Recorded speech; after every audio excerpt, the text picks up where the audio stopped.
Teacher, good evening. How can languages differ? One big question is how a common language would affect our diversity as a species.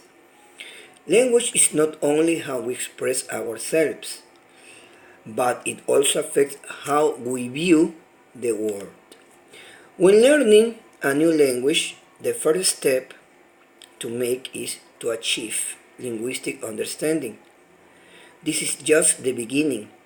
Being able to pronounce and string together words in a coherent manner will only get you so far.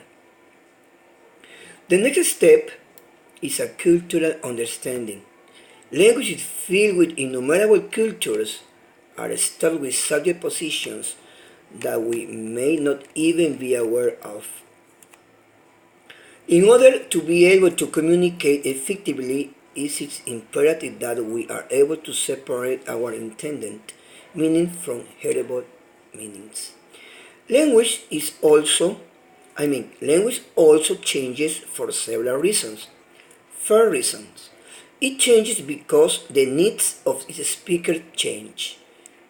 New technologies, new products, and experiences require new words to refer to them clearly and efficiently. Consider texting.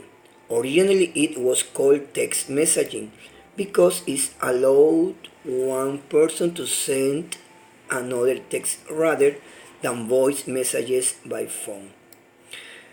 As that became more common, people began using the shorter form text to refer to both the message and the process. Another reason for change is that two people have had exactly the same language experience. We all know a slightly different set of words and constructions depending on our age, job, educational level, region of the country, and so on. We pick up new words and phrases from all the different people we talk with, and these combine to make something new and unlike any other person's particular way of speaking. At the same time, various groups in society use language as a way of making their group identity, showing who is and isn't a member of the group. Many of the changes that occur in language begin with teens and young adults. As young people interact with others their own age, their language grows to include words, phrases, and constructions that are different from those of the older generation. Now, I'll give you two examples about it. Cinema and movie theater.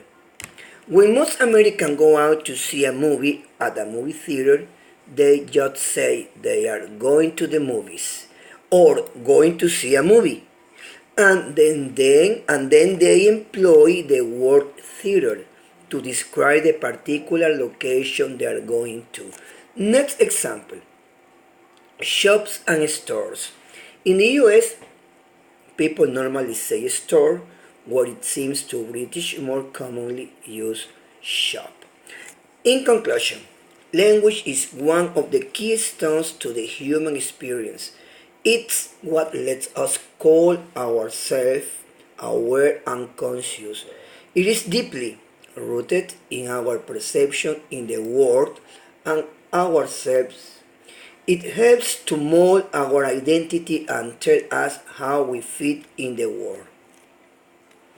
Regarding the interview, I agree about the enter teacher said because languages can differ in many as he has shown in his examples. Thank you. Good night.